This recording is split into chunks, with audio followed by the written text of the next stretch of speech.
once a BGS, always a BGS. It was put on your wall January 2024, and we come July 2025, and Daniela is the third best graduating student of law school, 2-time best graduating student. Tell us about that. My dear, it's God.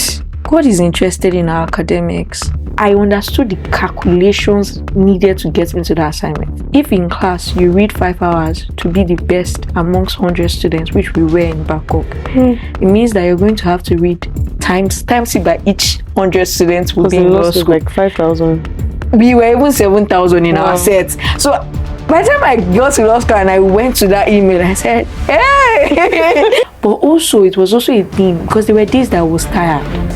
There was a day I was very tired. I wanted to sleep. My body could not sleep because I had not ticked off my reading of the list. And I remember what kept me going that day was the Bible verse that says, who for the joy that was set before him endured the cross. I will be shaken and I'll say, I'm enduring the cross. There's a joy before me. And I had a visual image of court verdict. You see all those things that I've imagined everything. So whenever I'm tired, I want to give up. It's as if someone would flash the dream in front of me and I'll say, hey, this is the dream. It's to just fall within me to just keep on moving. Hi, Daniela. Hi. How are you doing? I'm very well. It's nice to be here. Thank you so much. And thank you for honoring our invitation. I'm so glad that you're here. It's a pleasure to be on the show with you, my friend. Thank you. So can you just introduce yourself to us? Who are you? What do you do? I am Daniella Okangba. I am a lawyer. I'm an author of the book, The Law of Good Success, and I'm a relationship counselor. Wow. That's a mix of different things in one person. I know, right?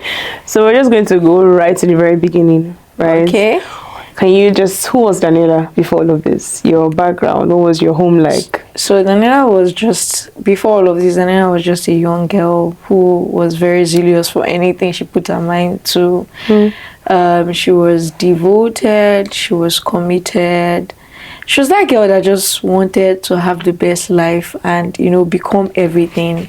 And I think she has continually grown in that ideology, but with the impact of God as well. So what was your home like? Because I believe the home influences the person. So I agree. Yeah. So my home was, I'm from a family of 4 children, a family of 6.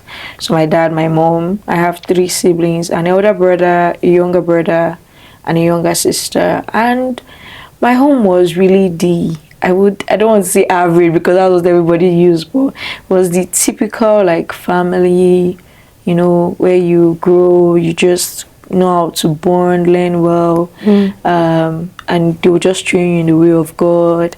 It was a typical growing up, normal family, very peaceful people. You don't go where they did not send you, or just chilled and cool and just normal. No dramatic childhood experience, except when I went to military school. But so if you did not have a dramatic school experience, your life seems to have a lot of drama. You're a multifaceted being, right? How did you now come about? How was military school? Just take us through that journey. So the thing is, I didn't have so much. Everybody's just cool and chill, but I think the way they say, now me they put my hand waiting, they don't send me, right? So because I'm very zealous, I have many interests. Honestly, I sometimes tell people when they say, oh, find out your passion and that's how you know. But I'm like, no, I have many passions. But going to military school, I had to expose myself to the rudiment of military lifestyle, came in contact with people. It was a boarding school, so you leave home to stay and you get to learn, mingle with people, and I think that just brought out the other side of me, which was beyond family. Being in military school was a mix of a lot of things. I would say there were the days where you think suffering is normal, because these people give up their life for the nation. So those trainings were there, those drills were there, waking up way earlier, the kind of punishments you go through. But on the flip side, it was also a comprehensive school, which was one of the best amongst all military school then. So we're academically inclined. they would have this Hall of Fame stuff. So that's the funny thing. All the schools I've gone to always have Hall of Fame. But when you come into the gate, you see a picture of students, and it was just an amazing experience. Just leaving your home where everyone is just on their own to a place where you now have to be open. And I think that brought out the determined side of me, because by the time you go through those drills and everything, now you see why soldiers are willing to give up their life for their nation. You get, yeah. So coming from, military school, you went to uni, Babcock University to be precise. I had a front row seat to basically see how, this determination that you speak of. And it's actually funny that you went to military school, because I'm sure that they gave you the preparation you needed to, have this determined heart that you do have. And one thing I really remember was in Babcock, you had written on your wall that you were going to be the best graduating student. And I remember just walking into your room, because I remember we started being friends towards the ending of 500 level. Yeah. And you had put it on your wall that you're going to be the best graduating student. You calculated your results, criminal law, and you did become the best graduating student. I want to know how you learned to speak prophetically like that and actually see it come to pass. Okay, so while I was in military school, I had friendship fallout. And that was like when I first came, I left home. I was like every other person, I was like, wow, bird out of a cage. I wanted to just do my life anyhow. But it's as if God was just looking at me like this, so you don't know. I've predestined you.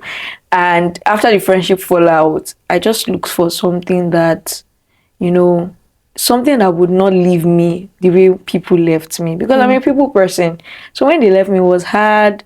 I had this idea of circle of friends, and that was what made me realize that an idea of a thing is not the same thing as having that thing.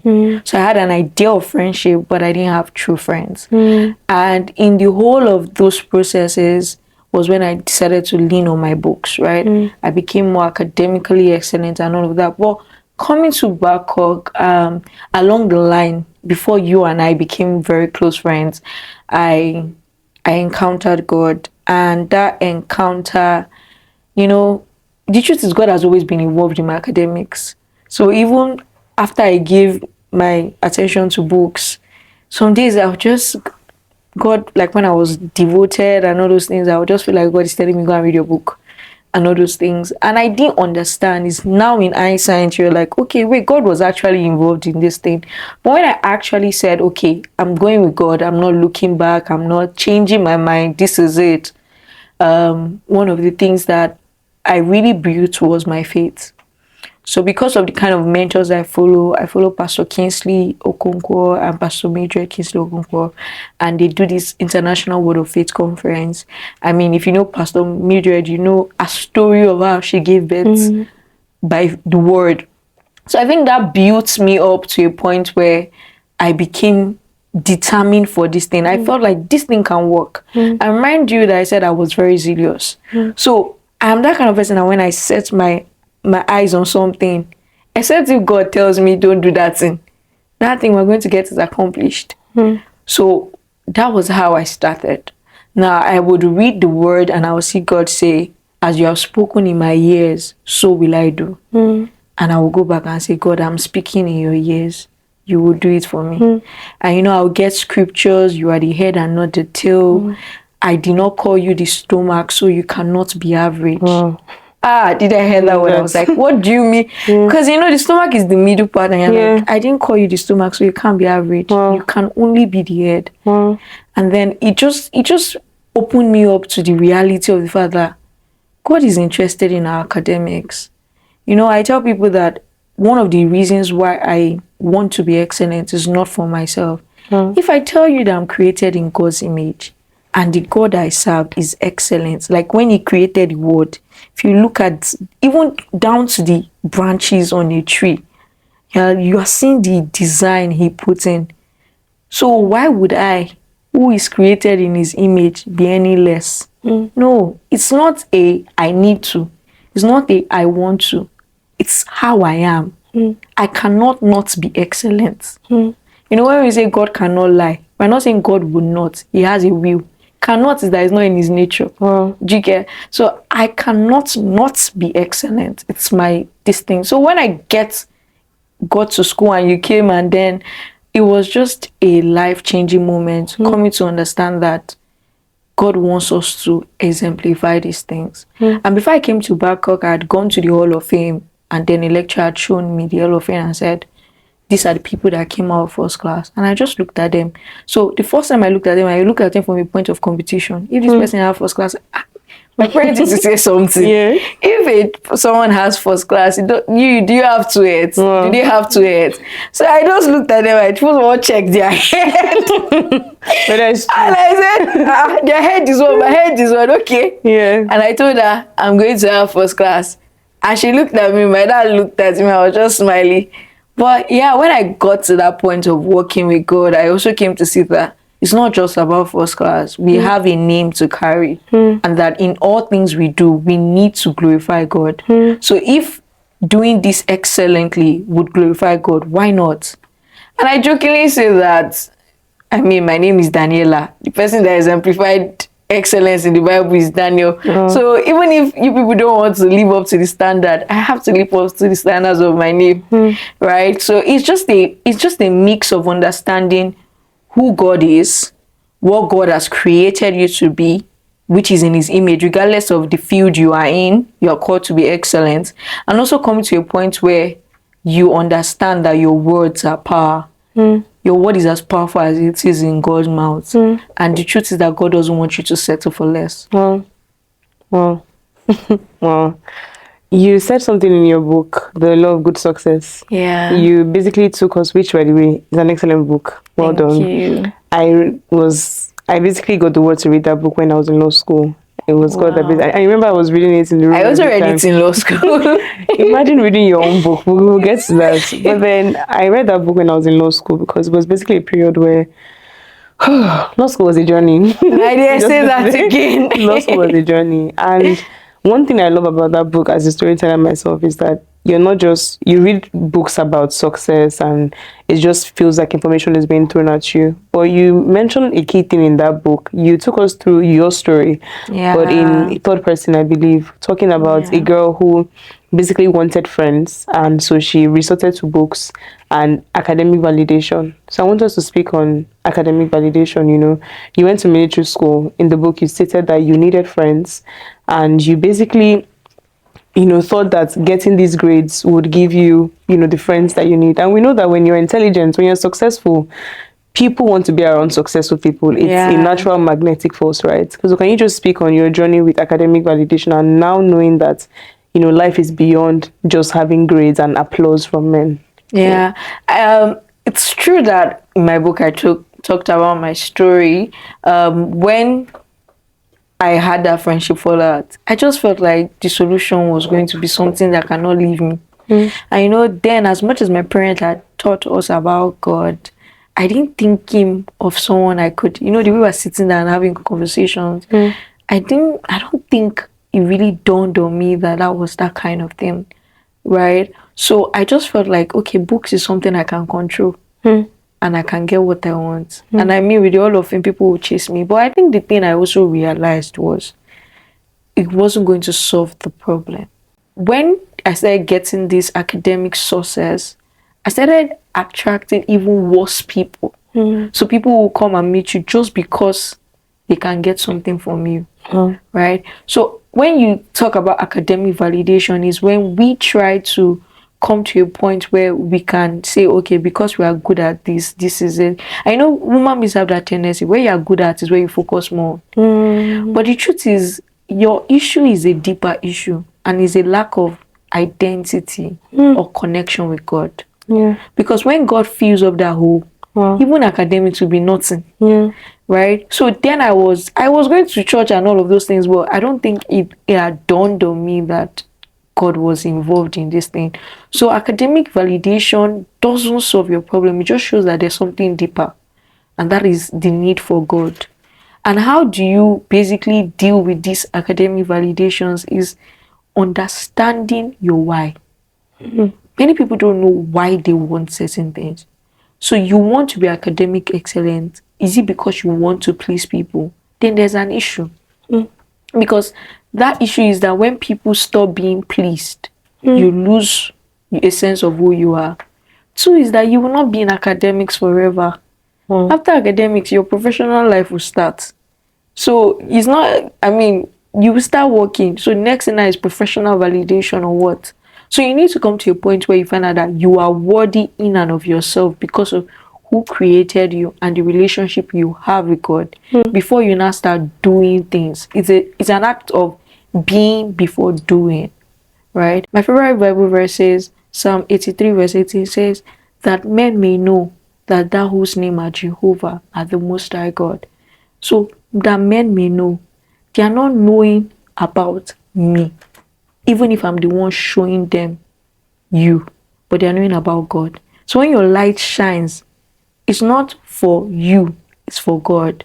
So it's to refocus your understanding of why you want such academic validation and understand that those validations 10 years from now, nobody would, it would be a good thing to know that, oh, you were very, but 10 years from now, nobody's thinking academics. Let's be honest, at least for us. No one is thinking academics. Everybody's thinking your purpose. Are you fulfilling it? So when that phase goes, what will you do? It's to find yourself what now? Law school, which was law school. Law school. My dear, you can say law see school. it You again. need to say law school. You know, like every time I look back, I cannot believe it. Every time I pass Ozumba, by the way, I feel like, I don't know say anything. I'm just like, thank you, Jesus, for setting me free. You set the captive free. Because that place, okay, law school was a journey. And we were roommates, right? Yeah. That was amazing. I would say that law school was a transformative journey. And especially being your roommates, it transformed me in ways that I think will mark me forever. And I'm not joking. I'm actually being very honest. And I love and honor you. And I'm being honest about that. I watched diligence in its rawest form. I don't think I've seen anybody else. Like, I'm not even, it's not, like, there were days I was like, God, this is not normal. Like, no, like, I knew that it was beyond the physical. Like, people read, right? But you could tell that there was a force bigger than you that was moving you. It was like everybody that went to law school reads. You cannot go through law school and not read. It's not possible. At all. even if you hate book, you will read. Right? But I watched how we could come back from, because in law school we had this thing of we went to practically all the gospel concerts in Lagos. There's none it was our survival. We went for Hallelujah Challenge. We went for the well of salvation. Even the night before our exam, we went for the victory. That thing they did outside law school. Yeah. Just to praise and worship my God. It was amazing. Most of the time. And I'm just saying all of this to say that in all of this, you would come back, and if Daniela said she was going to read if you said you're going to read 3 topics, if you come back by 3 a.m., you will read the 2 topics. And you did the same thing that you said in Babcock. You said once a BGS, always a BGS. It was put on your wall January 2024. And we come July 2025. And Daniela is the 3rd best graduating student of law school. 2-time best graduating student. Yeah. Tell us about that. My dear, it's God. But I'm going to be serious because I know most of everybody has to say it's God. I think for me, it was a mindset. It was a mindset because before I came to law school, so I had a conversation. So first of all, I wasn't let's read before law school. I enjoyed myself very well. But before I came to law school, I remember just sitting down with God and we were having a conversation. I was like, God, there's one deal me and you have signed. Agar 2:9. The glory of the latter temple shall be greater than the former. I can't finish with first class and have about 10 awards and then go to law school and just have first class. And I was just having this conversation with God, and I mean, that was when I stumbled on the word for law school, which was John 3:31 and thereabout. And it was basically just God saying, he that cometh from above is above all. And he says, it takes heaven's help for anyone to succeed. Message translation. And why that thing struck me was because earlier that year we had a conversation about being seated in heavenly places. And the preacher during the beginning momento had told us that you are from heaven, you are not from here. So immediately he said that, and I saw he that coming from above. Heaven is above earth, is above all. And I said, okay, so I'm from above. I can't be sharing the same level with everybody that is from the earth. Yeah. And it just became my anchor that once a best graduating student, always a best graduating student, meaning that I must stop everybody in whatever I'm doing. And that was like a turning point for me. So when I came to law school, I understood the assignment, which is number one. I understood the assignment. Two was I understood the calculations needed to get me to the assignment. One thing nobody knows was in my 500 level, or rather 400 level, 500 level, I think 500, I had gone to Backup Hall of Fame and I had seen the person that graduated with Best Graduating Student in 2019. And that day I sent an email to myself. Wow. And I said, Daniela, you're going to be the best graduating student. Your picture will be put alongside this guy's picture. Because every other person's picture is just first class. But people that have award is put, I said, your picture will be, but this is what you have to do. If in class you read 5 hours to be the best amongst 100 students, which we were in Bangkok, it means that you're going to have to read times it by each 100 students will be in law school. Like 5,000. We were even 7,000 in our sets. So by the time I got to law school and I went to that email, I said, hey, I said, let me type this thing. Immediately, I knew that there was work. So one thing I prayed for was the grace, the strength to run that race. But like I say, I was someone that understood the assignment. I understood the calculation, the work I needed to do. And I knew that I needed to be strategic with it. So I knew my high moments, I knew my down moments, I knew when I could read and absorb a lot of things. So another thing is I am very disciplined. And that's, I think, one thing that I learned also from military school. Because, you know, we go through the drill. If they say 4 a.m., it's 4 a.m. Right? So that helped me say, this is what I've done. And also, when the time I remember that if I don't do these things today, 4 hours I'm meant to read and 6 hours next tomorrow, that's 10 hours. I better do the 4 hours generally and focus on the one I can do, right? So it was a thing of I knew what I was set to do. But also it was also a thing because there were days that I was tired. There was a day I was very tired. I wanted to sleep. My body could not sleep because I had not ticked off my reading of the list. And I remember what kept me going that day was the Bible verse that says, who for the joy that was set before him endured the cross. So I would be shaken and I would say, I'm enduring the cross. There's a joy before me. And I had a visual image of call to body. It's all those things that I've imagined everything. So whenever I'm tired, I want to give up. It's as if someone would flash the dream in front of me and I'll say, hey, this is the dream.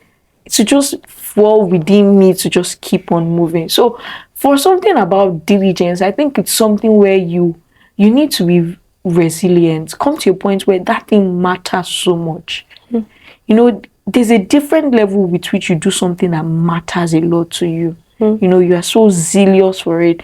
I think that was it for me. I was zealous. And also was because I had said it. So I needed to make sure, you know, when you tell someone, I am going to do this thing, for me, it's a form of accountability. I tell someone, I'm going to be the best graduating student. Everybody is going to come back to confirm that you actually became it. And that's why when I wrote that thing, I didn't write it and put it inside.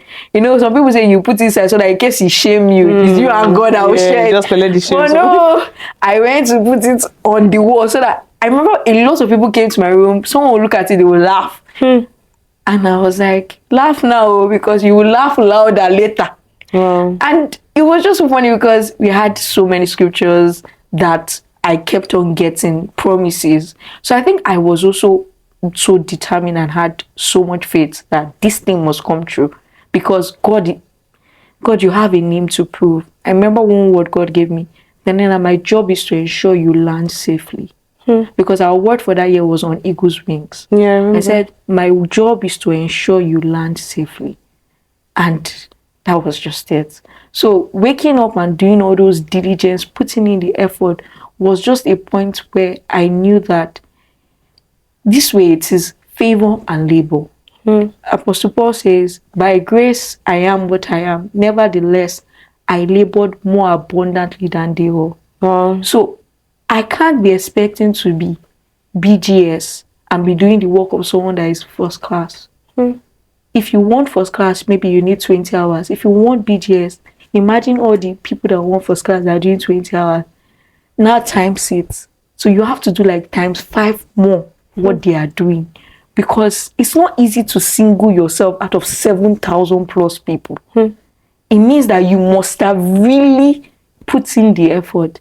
And in class, answering questions in class were always like, I was always on the sports in class. That one was sure. I collected mics so much. And I think for me, they were just like little confirmations of steps.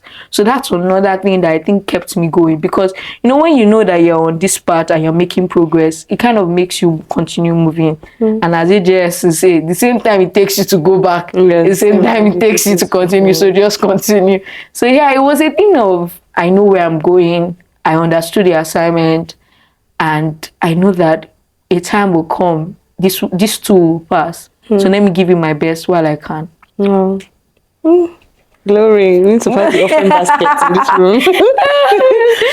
You guys should pass offering baskets, drink offering. Yes. So. Okay, but what I love about you is that you're not just a diligent person. You're a well-rounded Christian. That is how it is. Grace of God. Because you also have a principle of rest in your life, because people just think it's go. You know, Babcock is built on the Seventh-day Adventist belief, which is, you know, the Sabbath. And the Sabbath is not just for Adventists. I've been studying the Old Testament, right?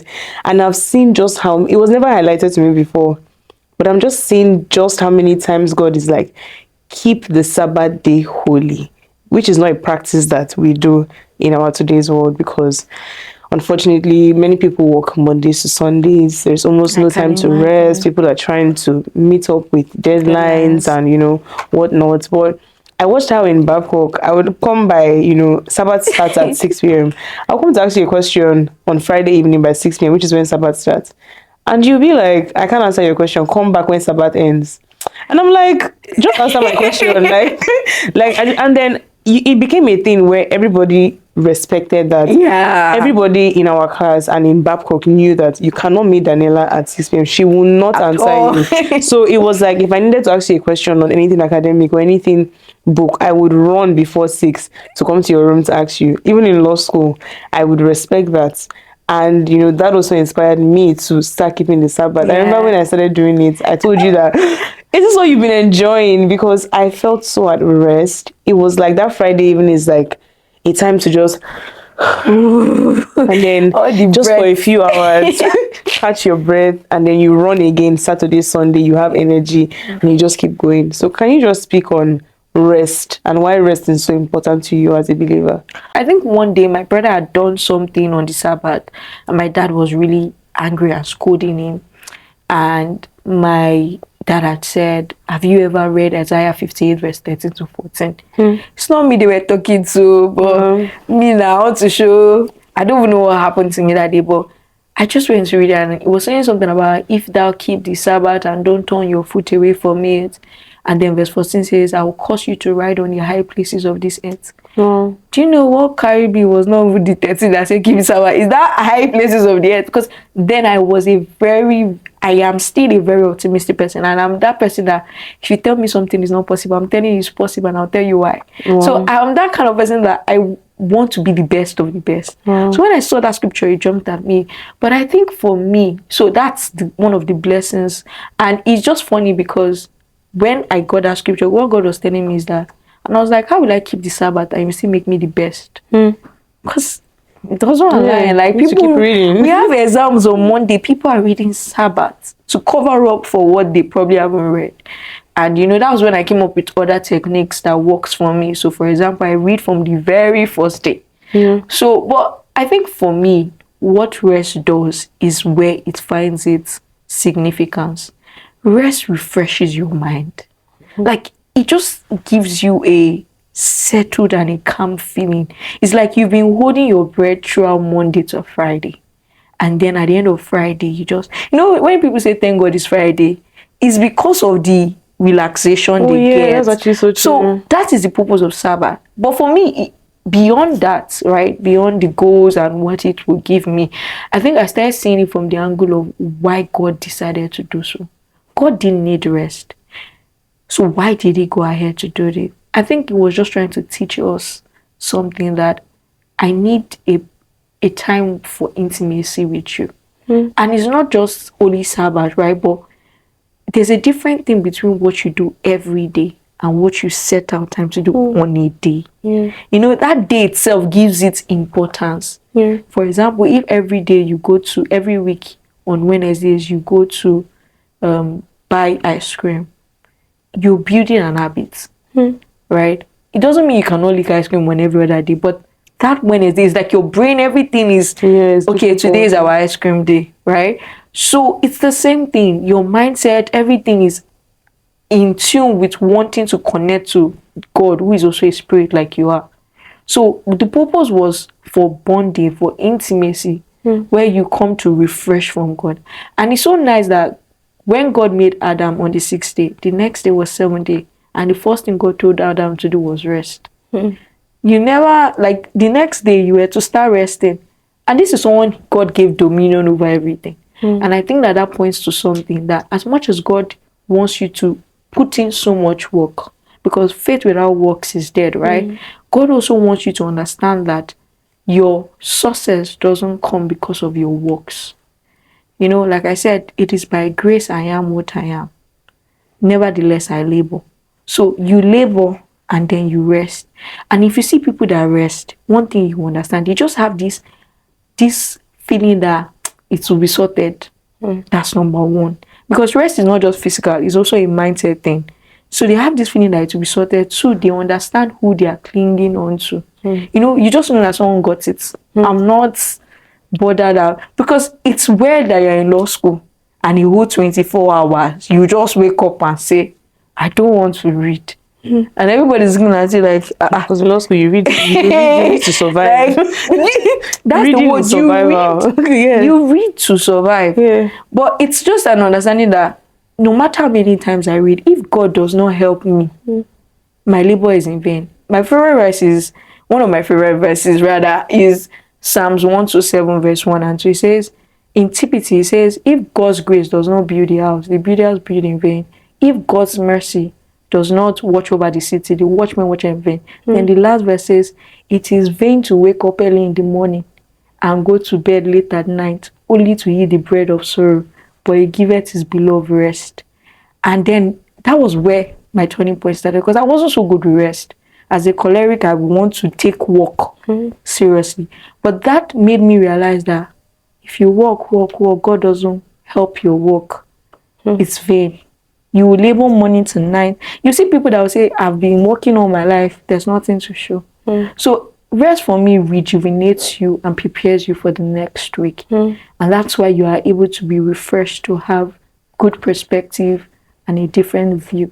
But more so is that you can connect to your King. And if your goal is to glorify God, right? Connecting to the God you want to glorify will give you insights, strategies for the new week ahead. So that's the whole idea behind it. So you're also a relationship counselor. And I don't think a lot of people know this, but you're very passionate about marriage. You are very married at this point.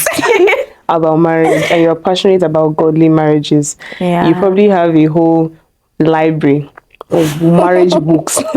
Why are you so passionate about marriage, and why do you took the step to become a marriage counselor along with the many other things that you do? Why?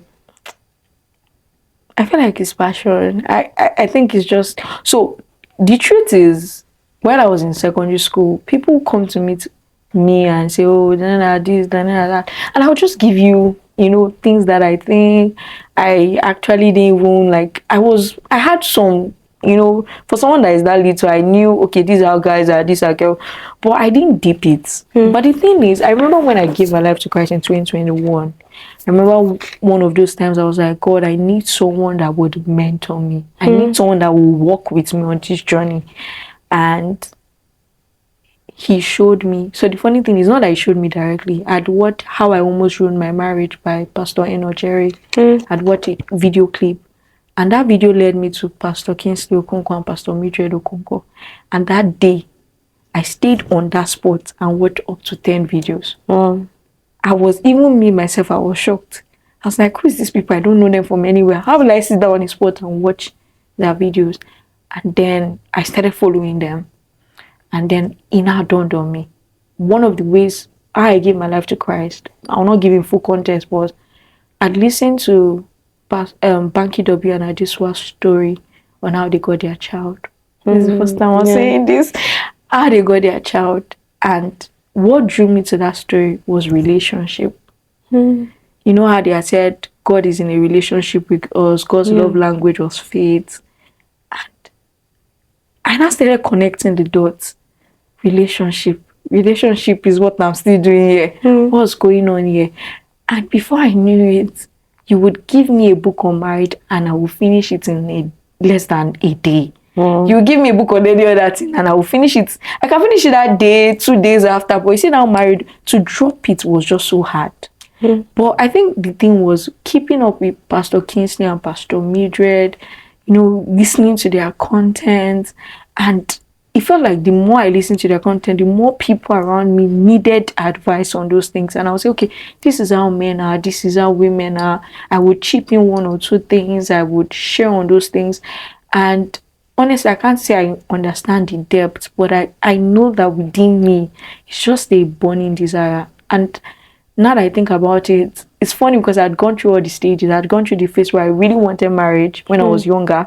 I'd gone through the phase where I said, God, I'm not married. Everybody should be okay on their own. And I come back to the phase where I'm like, okay, marriage is for God. But I think one thing that keeps me resolute on this thing, even if I may not do it full blown, or if I may not be like, even though I think that I really want to do it, whether on the side or outside, it's the fact that I really know that when you solve every family's problem, you've solved the society problem. So we are looking at changing the nation.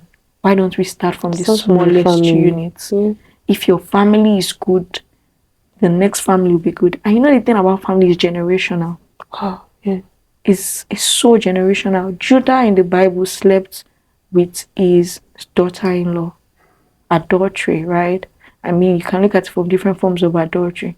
Guess what? David is from the lineage of Judah. And David committed adultery. So if you could have solved the problem with Judah, maybe David wouldn't have made the same mistake. And that's the thing about family. It passes on. It passes on so badly that if the next generation is not so intentional, they'll be so surprised that it's when you look back and you're like, wait, my enemy's mother had a broken marriage. The daughter has a broken marriage. Another daughter, like, it now becomes a generational thing. But meanwhile, if you have a good marriage, it produces. And the truth about it is the whole purpose of Bible, the first thing God created apart from Sabbath was marriage. The institution was marriage. So if God taught it that even before the world became bad, I needed marriage, how much more now that the world is bad? And the purpose of marriage is to raise kingdom on earth. God's goal is godly seeds. And the more godly seeds you produce, the more kingdom grows.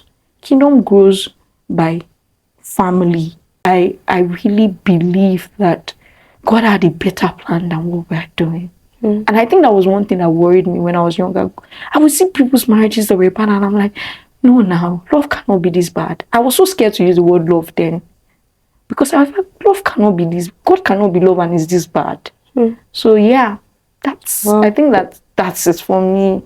It's just I think we can change this world, but I'll start from the smallest unit. That is so beautiful. Thank so you. beautifully said. Thank you. So lastly, I just want us to talk about your book, The Law of Good Success.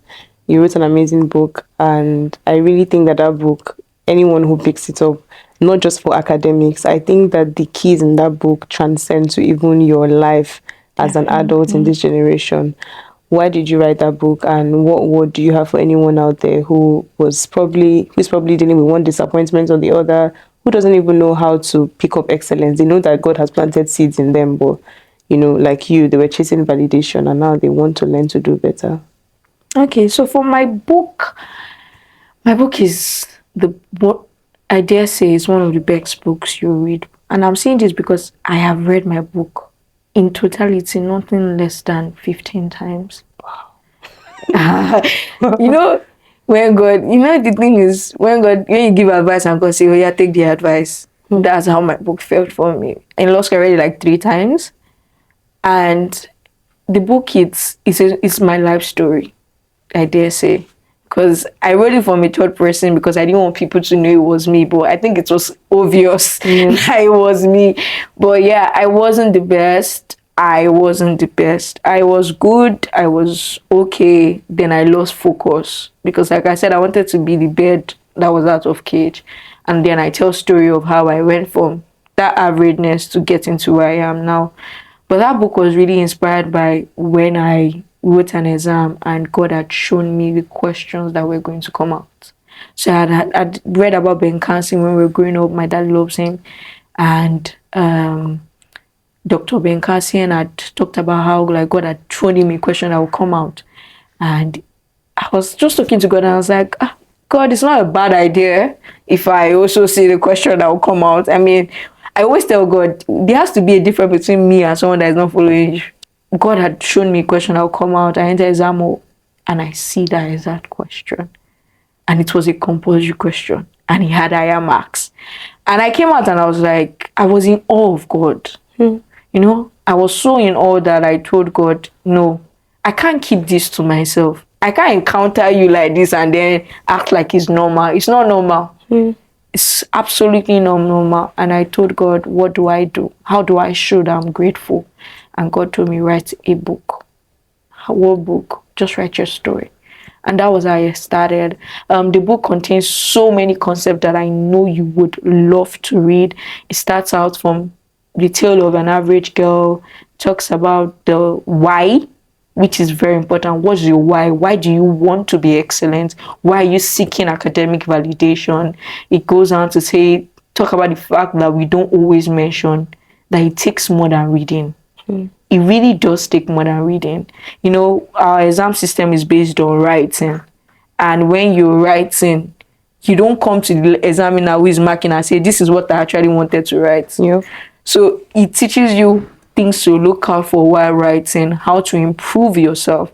It goes down talking about the 5 senses of academic excellence. You never really knew that your eyes influences how you read.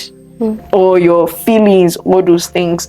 Then it talks about the God of academics. Then in a snippet, I shared the lies that we believed and the mistakes that I made and people generally make. So it's a very good read.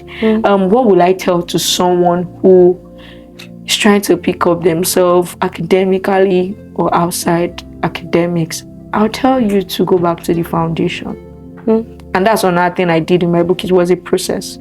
I'll tell you to go back to the foundation because if you don't understand who you are, you can't be able to come into the full realization of what God has called you to be. Whose you are determine who you are. If you are God's child, you need to know how God operates. Secondly would be to build relationship with your Father.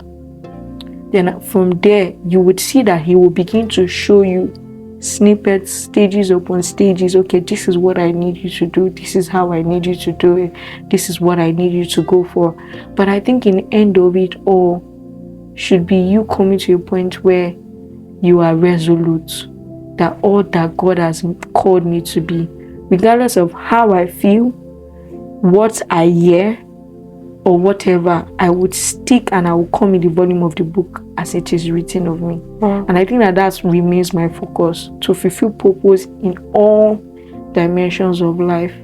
And I just really hope and pray that whoever you are, you find peace in knowing that God got you covered. Amen. And He's not just calling you to just achieve things. He's calling you to a relationship with Him, where your focus is Him and to ensure that Jesus is revealed Yeah. and Jesus is glorified. Yeah. Thank you. Well, because how else would they know? Like Moses said in Exodus 32, Yeah. that we are your people if you don't go with us. Do you get Your how presence else? is what makes the difference. Thank you. So, wow. Thank you. Thank you so much, Daniela. Thank you. This episode has blessed me. Yeah. And I think it will bless a lot of people. I hope it does. Thank you so much. So you guys, I'm going to be linking all of Daniela's social media platform, and I'm going to be linking the links for you to buy the book from Seller. Yeah. Right? I'm going to be linking. I believe that you should get that book. Honestly, it has transformed my life, and like she just shared, I really honestly believe it will transform yours. So till we meet again, thank you so much. Stay blessed. Jesus loves you. Bye.